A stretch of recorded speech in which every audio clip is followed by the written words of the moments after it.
happy that you're here. What? Because I want to eat an apple. Would you like some apple? Okay, Captain. Yes. I know what has to be done. What? You just have to take this heavy metal object and smash my head in with it after watching this episode and just keep doing it until I stop moving. Oh, I could do that. That way, I'll never have to think about this thing again. Well, welcome to Yelling at Gaseous Anomalies, everyone. As you can tell, Mike didn't like tonight's episode, The Apple. And, of course, I'm your host, Captain Matt Ross. And that's Mike's impression of I have no mouth, yet I must scream, but I must scream. He wants to have his head bashed in, apparently. So I'm going to take it, Mike, you didn't like this episode. And how are we doing tonight, XO Mike Pontone? Freshly out of the Mirror Universe. XO, first officer to my Captain Matt Ross. Even on a bad episode, it's still a good episode to chat with my captain about Star Trek. Yeah, well, I don't know exactly what we are going to be talking about tonight. I'm doing fine. I missed the Mirror Universe already. But listen, we soldier on. We do it the old Starfleet way, which is we don't ask questions. Ours is not to question why. Ours is but to do and die. So we will continue to march on and guide our viewers through whatever the hell this is. Well, that's why I keep the agonizer around to, keep you on your toes. But tonight's episode... Yes, master.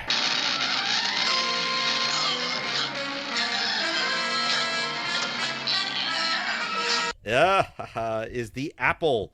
It's a story written by a guy named Max Ehrlich, and actually mainly... Sounds familiar. It does. Actually mainly written by a guy named Gene L. Kuhn, and it's directed by our favorite director, or one of the two primary directors, Joseph Pevney.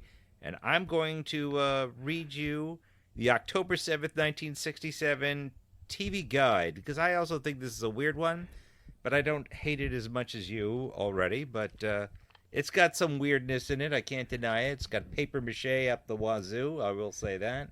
And some weird pink stuff. bodybuilders, red sky pink backdrops. Yeah, well, they all can super be. hot yeoman. Hey, that's a positive. And also, you That's got true. Hutch from Starsky and Hutch, so you can't beat that. I bet you didn't know that. No, I did not. No. Okay, well, let's talk about what this is. This is from October 7th, 1967. The Apple. Kirk finds himself in a situation disturbingly parallel to the snakes in the Garden of Eden. To save his starship from the destruction by a powerful god machine, Kirk must destroy paradise that the machine provides for the subjects. So that's the summary. Right off the bat, I'm going to tell you, this is exactly like Landru again. You have come as destroyers. You bring an infection. Right before our podcast, you were disagreeing, but you have a machine, a godlike machine caring for its subjects, although that one's more totalitarian, where a machine is running people. This is the same machine basically running a planet. This is something DC Fontana said, we just did this episode. In fact, one of her criticisms was that the script was too similar. So even NBC and Robert Justman noticed that it was very similar to Return of the Archons. Gene Roddenberry did. They rewrote this 9 times, 5 of them by Gene L. Kuhn. There are a lot of nice ideas in here, but what's your general impression of this from the get-go, besides... Nothing happens. Captain, I actually realized this. I was keeping an eye. When something starts to happen, it's 18 minutes in. It's 18 minutes when we meet the little pink man here. 18 minutes out of a 50-minute episode. If this frickin' episode actually had anything to do or say, the pink man would have been the cold open turn prior to the credits. Instead, we have spikes in the guy's chest, and everyone doesn't care that one of their comrades was just killed by a plant. And I can't, there's not even, I don't even know where to start. Here's another thing. Everyone's like, oh, it's a paradisiacal planet. They're shooting it in a dirty, disgusting plastic set backdrop interior. Meanwhile, on the shore leave planet, as much as I hated that episode, they had beautiful vistas. Like, that looked much more like a Garden of Eden. You're in California. You're supposed to have an Eden. You do it. You put it on a sound stage. You don't go out and shoot it on a mountain or in a glade or in a field. It was me. I personally did it. You caught me. They actually blew the budget on this, and they went over budget. We'll come to that. On to the what? End. I'll tell you, but there are over $5,000 worth of real plants and other things there as well. It was shot on time. I agree. It's a weird episode. You know they're on a sound stage, but there are a hell of a lot of plants. This was the Enterprise crew is actually sent to Gamma Triangula 6 on orders of Starfleet to investigate strange sensor readings coming from the planet. I'm going to just say right now, I think my favorite character in this entire episode, though, is Scotty. Scotty's the man. He saves the ship, fixes everything, gets everything running. I mean, he doesn't. It's not even get the first time. Yeah, but I think he's like one of the, there's like that meme on the internet that goes, you know how tough Scotty is? He's the only red shirt to survive. But speaking of which, we've lost 4 red shirts in this one episode. Up until this point, in filming wise, because there's actually others that have died prior, in filming wise, this had the most deaths at this time for the red shirts. But the main thing that people are complaining about is, like, haven't we had enough God machines? We had Landru, we had Nomad, and now we have Vaal. If you take a look, there's also, you could kind of put in a taste of Armageddon. Later in the 3rd season, you'll have something called For the World is Hollow and I Have Touched the Sky. There's a lot of God machines in Star Trek. The first one was being Landru in that regard. Not only that, we have like omnipotent things. We have Charlie X. We have Squire of Gagos. I mean, come on, man. Gothos, right. Gothos, pardon me. Yeah. Time for the agonizer. Or Finnegan music, one of the two. Well, I will tell you that... Okay, I'll play the Finnegan music.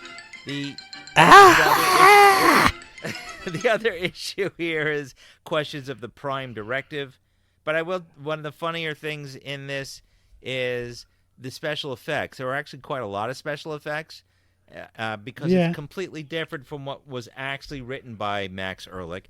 He had a giant building called Vaal, and during one of the rewrites, Kirk is yelling at a giant building. And Justman says, that's just not going to sell it as an alien. Yelling at a building to say, let my people go or something? That makes no sense. So once they bought out Max Ehrlich from his contract and Gene Kuhn got to writing and finished writing 2 days before shooting, I guess you could say it tells or shows, Matt Jeffries was able to create a snakehead and everything else. I actually like the snakehead as a concept, but I have probably a lot of issues with this. Why don't we start with you first, since you seem to be the most angry on it, so to speak. You want to start with something like, how come the aliens that are totally aliens speak English, or they're all orange? No, I don't give a crap about that. It's just everything. It's like, why anything? Why is this thing wanting to kill them? Why is everyone going on about this planet? It's so nice, but it's not. I just might stake out a claim and settle down here, Jim. It is spectacular, isn't it? It's a shame after and true. Also, it's an entire planet, and they're in like a football field-sized place, and there are like 4 native inhabitants, and they can't they don't see that there's some gigantic snake-shaped tunnel machine. It spins its wheels. It's worse than the alternative factor for its story going nowhere and repeating itself and having the characters say the same goddamn thing. The only thing good about this episode is, my goodness, the Omen is A+ handsome woman. Don't say handsome when you refer to women, Captain Picard, or rather, Mr. Picard. Well, that is Celeste Yarnall, I believe is her name. She was actually a Ms. Reingold for the beer. Yeah, she is very attractive, I will tell you that. But let's just quickly jump into the story. The Enterprise is set down to explore this planet, and we discover suddenly everything is trying to kill the landing party. Also, something's trying to affect the Enterprise. Again, just like Return of the Archons. You have a plant that shoots poison bullets, which is actually a neat special effects by Jim Rugg. I think that was actually kind of cool. You had the lightning effects actually kill one of the others. And then you have the exploding rocks. And we haven't yet met the natives in the area. There's actually a really good outtake from this, or not an outtake. It's actually inside this. The special effects team used trinitrotoluene to make the rocks explode. That's TNT. Yes, it is. This is an enclosed soundstage. So if you actually look at it, if you rewatch the episode, and you see that when Spock throws the rock, it does actually explode, and everyone's Shatner you see holding his ears, and everyone's turning their ears, and a couple of the actors got tinnitus from this one episode, because it was too loud an explosion and too much. So they actually had to take a break. So that scene where after the rock explodes, you see them all like holding their ears. That's not ad-libbed or anything. That's real pain. And but they finished the scene, so I think that's hilarious. It kind of reminds me, once I read that, kind of reminds me of the the little boy with the gunshot in North by Northwest. Are you familiar with that? A little boy with a gunshot? No. Yeah, now in North by Northwest, there's a I'm scene familiar in with the the film. cafeteria. The scene in the cafeteria where there's a shootout between the characters, and one boy in the background, an extra, puts his hands to his ears in anticipation of the gunshot going off because it's a closed set. So that's pretty funny.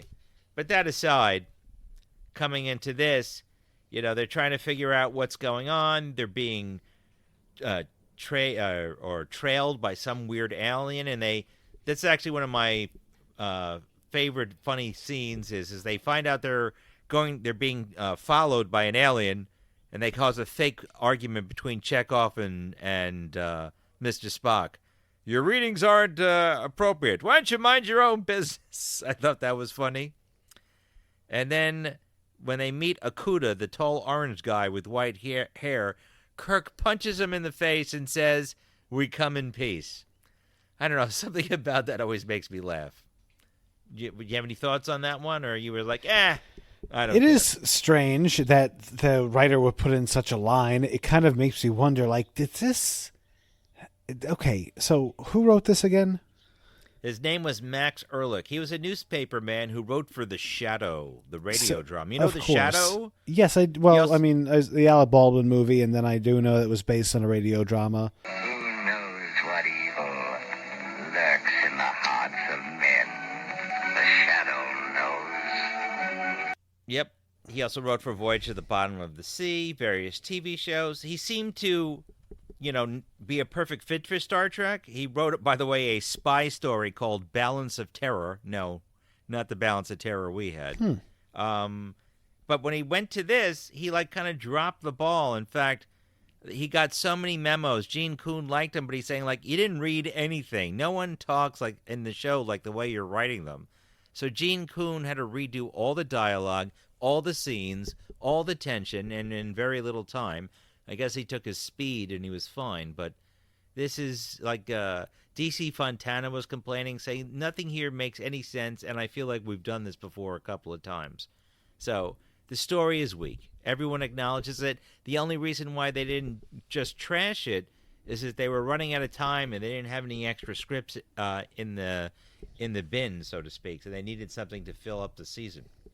I found that kind of interesting. But there you go. What'd you think of the big orange people with the white hair, the orange Smurfs, if you will? No, nothing. What happened? Nothing happened in this episode, man. You find some orange Smurfs, and then they say, "Let's kill them," and we already knew that it was a dangerous place because within the first 5 seconds, some poor red shirt gets 10 darts in his heart. So it's not like it's even a surprise that the weird antenna muscle bound autistic people are turning deadly. How stupid can Starfleet get? Why didn't they just be like, okay, everyone, we are obviously in a minefield. The rocks and the foliage are deadly. Everyone just get into, form up, don't split up, back to back, phasers out until we figure this out. You mean Formation L, which is not even the shape of an L. Yeah, I think, though, there are certain things in here that are added to Star Trek or Starfleet in its policies, kind of. Kirk saying I could ignore these orders if I thought were too dangerous, but I wanted to keep exploring and looking. He lost 4 guys because of that. You have the debate between Spock and McCoy on interfering with the society. I mean, the society, according to McCoy, he can't tell how old they are. They could be 10,000 years old, but there's no disease, there's no crime, there's no vices. Apparently, there's no sex either, and that's a funny line from McCoy in his response. There's the holding, the touching. Vaal has forbidden this. Well, there goes paradise. But how do they even know about this? There are like 4 of them. No, there's 20 of them. The real question There's 20 of them on an entire planet. So this is the way that's the thing that I have. My biggest problem, I just have to jump into it because there's so much what you would call WTF moments in this. Vaal, according to Okuda, that's the lead guy they meet with metal antennas. He has Wi-Fi so he can speak to a computer that tells him how to live. Since this computer named Vaal, a snakehead, is some sort of access port, it needs the people to feed him. Yet it also grows all the food. So then why does he need people to feed him? It doesn't really make sense. Why can't it build machines to feed him? And what was the story behind it? I actually put up in our 20-second promo for the week, I put in, are you a Morlock or are you Vaal? Because you have that kind of like a godhead, which are the Morlocks from the Time Machine. It looks somewhat similar to that in some regards. Not a snake head, but another head. And then you have this thing where people pray to it as a god. I have to agree, it doesn't kind of really make sense in any sense of the word. No. Now, I mean, no, but you do have also every stuntman got hurt here. The second to last stuntman who, so that's exciting, who steps on the exploding rock, that's actually the guy who got pulled by a rope in the Who Mourns for Adonias episode. He's Scotty's stunt double. So, again, he got sent to the hospital. So, 2 for 2. That's Stuntman. So, but yeah, it's really kind of light here. The story is a machine running whatever type of people. Would you interfere with them and turn off the machine? I guess is the real question. Yes, because this planet is like a mousetrap for any traveler who might come there. But this goes beyond the Prime Directive. But you can't. It goes beyond the Prime Directive. If you are outwardly hostile to people, and if you do not get involved, they're going to murder people. You're not allowed to have your independence. It is not. But they're not thriving in any way. But they're not. But isn't that sort of hypocritical of non-interference? Spock even points it out. It goes, these people have selected the way that works for them. The only people that are interfering are the outsiders of the Federation. And in fact, McCoy even says it in a hypocritical way, saying, this plan might work for you, but it doesn't work for me. So who's McCoy to decide by judge, jury, and executioner as to what political system or society works best? Doctor, these people are healthy and they are happy. Whatever you choose to call it, this system works, despite your emotional reaction to it. It might work for you, Mr. Spock, but it doesn't work for me. Okay, maybe to the extent of, all right, okay, I can see that, because you know what? There's a, are you aware of the North Sentinel Island? I believe it's called. Yes. In the on Earth, on Terra. Yes. Sol system. Yeah, I've heard of it. So, you're familiar with what the deal is with the inhabitants there? Please tell us. So, they are a very isolated tribe, and they are outwardly aggressive. They kill anyone who comes to the island, and the Indian, I believe it's the Indian government, are also like, listen, this might be one of the last Stone Age tribes in the entire world. Don't mess with them, because they have absolutely no immunity to diseases. They're completely isolated. Right. So we're not going to help you if you go there. We're telling you not to go there. And if you get killed, we're not going to go and try to prosecute these crimes. So, of course, this American born-again Christian dude is like, well, they have to learn about Jesus in order to be saved. And he went there. He got a boat to take them to about a quarter of a mile away. Jumped off, swam, and they killed him. Yep. With spears. Yes. I actually read about that story. But he's not the only one who's gone there. Even like shipwrecks, they've also gotten hurt going over there as well. That's the point is, like, you're raising a good point. We're doing the Prime Directive right now on Earth. Right. We're saying, listen, for the good of everyone, we're not going to interfere with these people's development. The greater good. In doing so, we might kill them. That's true. Right. So, yeah, all right, maybe, but still, these people are just so lame. Yeah, it is kind of lame, but it's also weird. So what are they feeding Vaal? They march over to the snakehead and they give it grass? You know, I wanted more about Vaal, to be honest with you. I mean, like, how did this society come to be? And then just, like, snap their fingers. There must have been something on this planet that left off, and I immediately thought of your favorite short story, I Have No Mouth, But I Must Scream, because you have And I Must Scream. And I Must But yes. Scream. I'm sorry. They basically are run by a computer or something, an artificial intelligence that controls the population to a certain degree, and the rest of the planet is sort of a paradise, a Garden of Eden. So the question that comes up actually in the last end, is Kirk actually Satan or the snake from the Garden of Eden? And I'm going to go with yes. They do turn it into a joke about Spock with his ears, that he looks like Satan from a Western point of view. And in a manner of speaking, we have given the people of Vaal the apple, the knowledge of good and evil, if you will, as a result of which they, too, have been driven out of paradise. Doctor, do I understand him correctly? Are you casting me in the role of Satan? Not at all, Captain. Is there anyone on this ship who even remotely looks like Satan? I am not aware of anyone who fits that description, Captain. No, Mr. Spock, I didn't think you would. Honestly, I think Kirk basically is the one ruining this, or the Federation is. Got to bring them up to the modern age. You know, there are no children, there's no diseases, they have no vices. We'll fix that. So it's kind of strange that, you know, they would want to interfere here. Maybe the first survey team thought there was some sort of power source that they could exploit, and that's why they sent the Enterprise to take a look at it. And say, hey, we saw some weirdness here. Go check it out. But that's it. But my biggest thing that I always have a problem with is they feed the godhead Vaal, which is a giant snake built into the side of a mountain. They feed it like hay or something, which I never understood. Is it explosive hay? And again, if Vaal makes everything on the planet, why does he need to be fed the stuff he makes? It just doesn't. And why are all the men wearing these disgustingly stupid pompadours? Well, and again, and they all narratively, it doesn't make any sense. Well, that's now, like, you know, when they meet all of them and they're all being peaceful, and it's like, oh, it's a peaceful place. No, it's exploding rocks and killer plants. Well, it's only exploding rocks and killer plants to outsiders, and then also grabs the Enterprise again, just like Landru. I do like. Said the comedy that's written in there, you could tell Gene L. Coon's hand.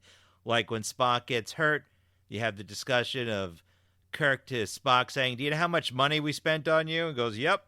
Which then was, I thought they didn't use money in the 23rd century. Do you know how much Starfleet has invested in you? 122,200. Never mind. Or you have the thing like, how you feeling? I feel great after McCoy's medicine. Always makes me sick.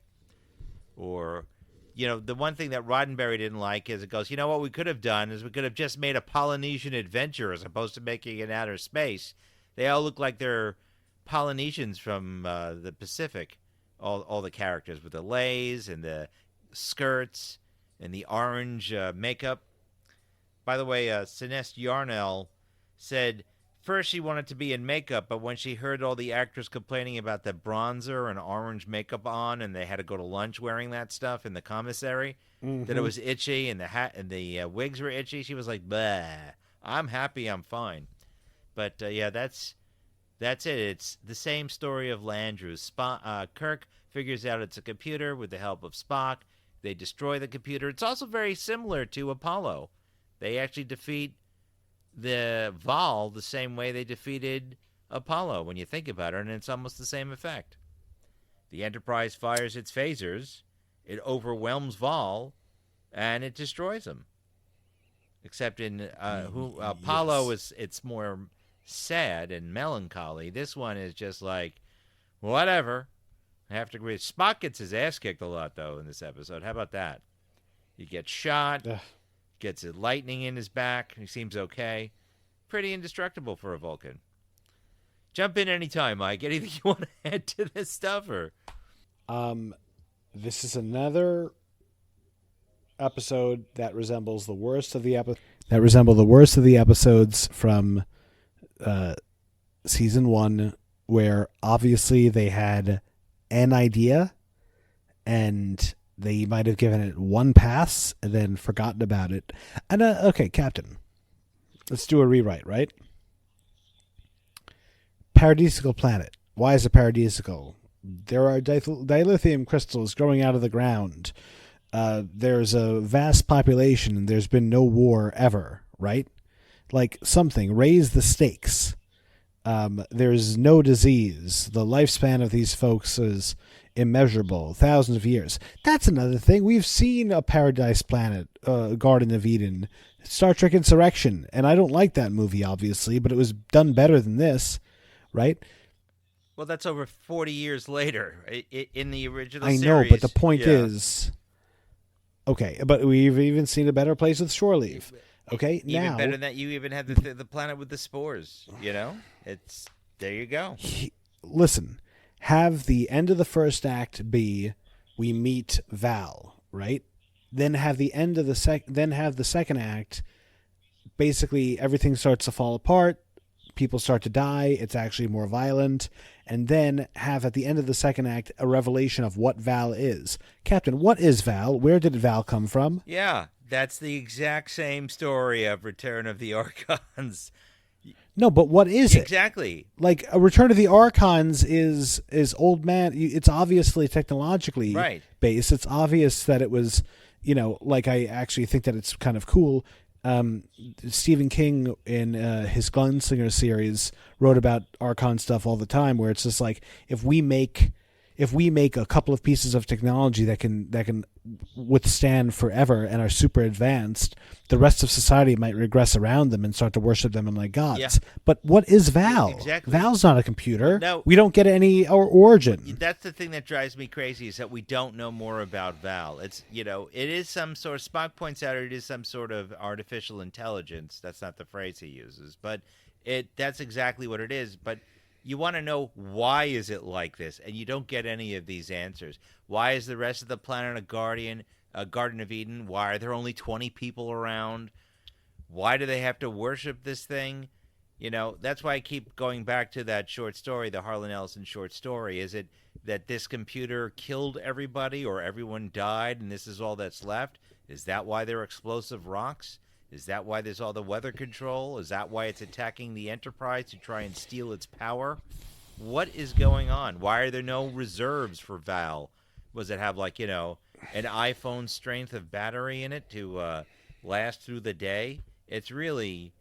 there are more questions than answers. And I think that because they had to rewrite it so quickly, so many times, you're left feeling empty in all of this. There's nothing really there. I don't know why rewrite means subtraction. It's like elongation of the worst and a subtraction of the best. Yeah, there's really nothing. The thing with the fruits and, like, they're all growing everywhere. It's a waste of time. I do like the fact that the clubs that they try to beat the crap out of the Enterprise crew with them are actually all around them in every scene. If you watch it again, you'll see those weird, like, I call them Nathan's hot dog forks are all around, like the pitchforks all over the place. And that, of course, kills the last red shirt. I will like to point out the acting's fine. Keith Andes is Akuda. That's the lead guy with the radio antenna ears. I thought that was kind of neat that he had that on there, and that made him weird. Celeste Yarnall as as the yeoman. She was very attractive, and she's Chekhov's love interest. So here's an interesting little piece about her. When she was a model in Europe, and when she came back, she said that the yeoman dress was way too long. The girls were wearing shorter miniskirts. So she asked Bill Theiss to shorten it, and he said, okay. And she goes, but I'm just concerned. Won't the actress who normally plays the yeoman want her dress back at the length it was? And guess whose dress that actually was? Yeoman Rand's. Majel Barrett. No. Gotcha. Yeoman Rand's, Grace Lee Whitney. So Bill Theiss said, yeah, she's never coming back. Don't worry about it. So, Burned. Yep, again. We have also John Winston as Lieutenant Kyle. He's in this again. He's pretty good. They kept inviting him back because, he got the few lines he had to say correct, and, it was fun to work with. You also had, let's see, the first red shirt to die, Mal Friedman. He was the first one to die with the plants. Then you have another one die in a clearing with lightning. And then you had another one die with a rock. Now, the thing with the guy running and he was about to, he gets blown up with a rock, they put a trampoline so he would bounce over it, but the stuntmen didn't get it correctly, so it actually exploded on him. Yes, the same TNT. That's why he went to the emergency room again.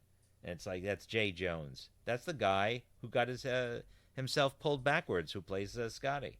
So that's kind of bizarre. Let's see. Yeah, but there is one other little neat thing over here. There's a quote I wanted to read you about this because a lot of people were having a problem with this script. Just going to get to it. Let's see. They were just talking about, he said, I hadn't been a real Trekker, but occasionally I watched the program and enjoyed the episodes. However, while I recognized that stark realism was not a central element to the series, it seemed to me that the apple truly strains one's capacity to suspend disbelief. A group of shapely, platinum blonde white people being liberated from the thrall of some mysterious computer-like entity in the bowels of a cave whose mouth is in the shape of an oversized, defanged lizard from which mixed derives some kind of moral about virtues of self-sufficiency? Forgive me if I sound like a snob, but I really found the premise, even with liberal allowances for artistic license, a bit much too shallow. So that's the stuntman. Hey, but at least, Kirk tells Chekhov to keep it in his pants, so you have that. Chekhov. London, I know you find each other fascinating, but we're not here to conduct a field experiment in human biology.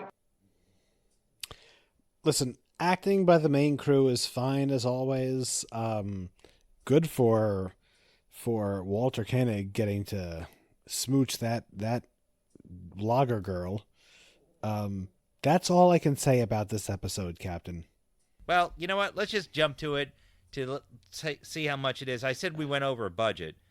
I had to tell you, the amount of money they spent on plants in $1967 was $5,040.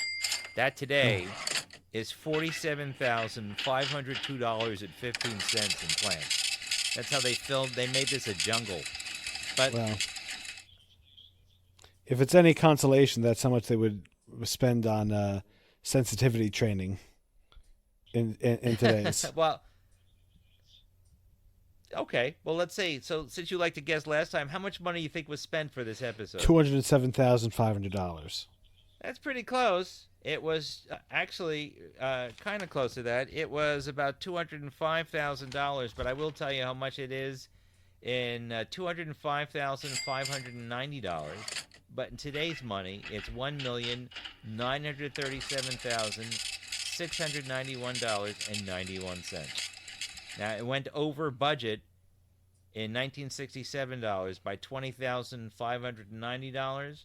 But in today's money, that's $194,061.37. They really pushed the limits between the phasers, the force fields, the plants, the change in the sky, the lightning bolts. They did try and cut corners. That's why it was on a set. They reused the music from, like, you'll hear the Vulcan March right before they get married. For, that scene from Amok Time, you'll hear that. You'll hear the fight music all the time, not the Finnegan fight music, but you will hear other fight music that you'll recognize, and you have love music in there, but I don't know. There's really not much else to say about this. They get there, there's a computer in charge, Kirk figures out something, they overwhelm it, destroy it, and the people are now allowed to have sex on the planet. So I guess it's sort of paradise, even though you've got exploding rocks and killer plants. Well, what did you think of the killer plants, though? I actually like them. Cool. Yeah, they look fine. Yeah, what's not to like, I guess. All right. Here, you know what I'm going to say about... his wig. Oh, sure. This is what I'm going to say about this episode. I don't know what I've seen, and I don't know why I've seen it. Well, then, I don't think there's really much else to add to this one. So I guess we should just get to our ratings, because it's really a short one. So, Mike, on our very scientific 1 to 10 scale, what are you going to give this one? As I'm talking about this, I have the episode playing in the background, and I see the pompadours all standing around in a semicircle talking about murder. The good doctor was concerned that the Valians achieved true human stature. I submit there's no cause for worry. They've taken the first step, learned to kill. Well... Hey, you want me to tell you about the melon? The melon's actually a Persian melon that they painted blue, and they injected it with blue food coloring. How's that? Great. Does something for him. Yes, indeed it does, Captain. It makes me uncomfortable. Yay. Listen. All right. I like the way the Vaal looked. I appreciated that it was a big practical set. Acting from our main boys is great as always. Scotty, I love when he's the man in charge. All that being said, the plot was such a waste of potential. It could have been something really interesting, and it just spun its wheels, and it committed the worst sin there is, which is that it was boring. So for all that, I'm going to give it a 2 out of 10. Wow, that's quite a drop.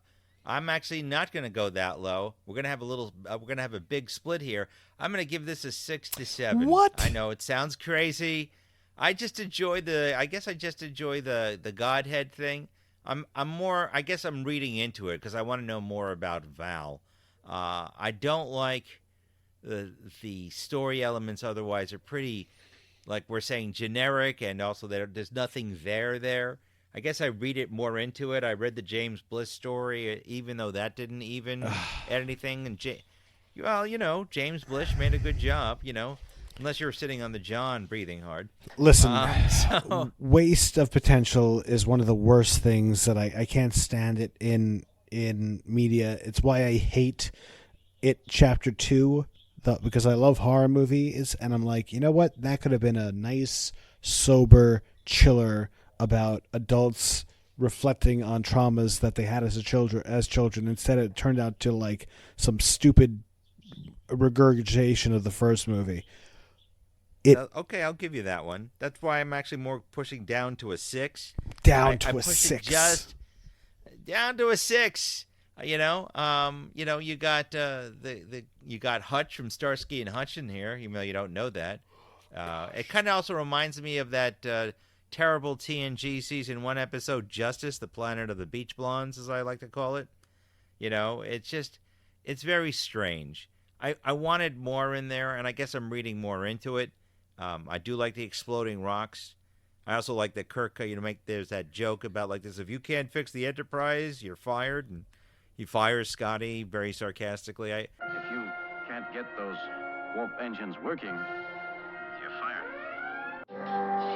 We pulled away a little. We gained maybe an hour. But we blew almost every system in the ship doing it. There's nothing left to try again. I guess you'll have to fire me, sir. You're fired. I like little things like that. But for the most part, nothing there. I can't really think of anything to add to this episode. I really think that's pretty much it. They get there, they solve the problem, and they move on. What I am going to do, though, just to add to this, I'm going to put on the community page Matt Jeffrey's drawing, and I actually have this funny cartoon from a magazine called Enterprise Incidents, which sums this episode up in a nutshell. So I'll be able to put that up on our community page. But there we have our ratings. Mike gave it a 2. I gave it a 6. That's the end of this one. We're coming up to something what I think is a lot better. It's the next episode on our list of episodes for Season 2. It's called The Doomsday Machine. Something that is leaps and bounds better than this episode. So we hope you all join us on that next one. I'd like to thank everyone for coming. Again, Mike, thanks for listening in. I'd like everyone to like, share, and subscribe. And if you like what we're doing, don't forget to email at us at yellingatgas@gmail.com or subscribe to on all the podcatchers that are out there. Also, don't forget to buy a t-shirt at our TeePublic store. Come on, people. Show your Yelling at Gaseous Anomaly love. Mike, is there anything else you want to add to this episode or to anything at all or anything you want to say? Audience, I'm suffering for you. I want to skip this and get to TNG. Well, we're going to get there one episode at a time. But also, I want to wish Mike good luck. He's doing a marathon this Saturday, or a half marathon. So everyone hold the right thoughts for him. Half marathon this Saturday, full marathon in a month. We'll see what happens. I'm going to be there on the full marathon. Maybe I'll wear my new Yelling at Gaseous Anomaly sweatshirt. It will be October when we do that. And but we're going to next up we'll be seeing the Doomsday Machine. And we look forward to seeing that. And as always, to everyone out there, live long and prosper, and see you out there.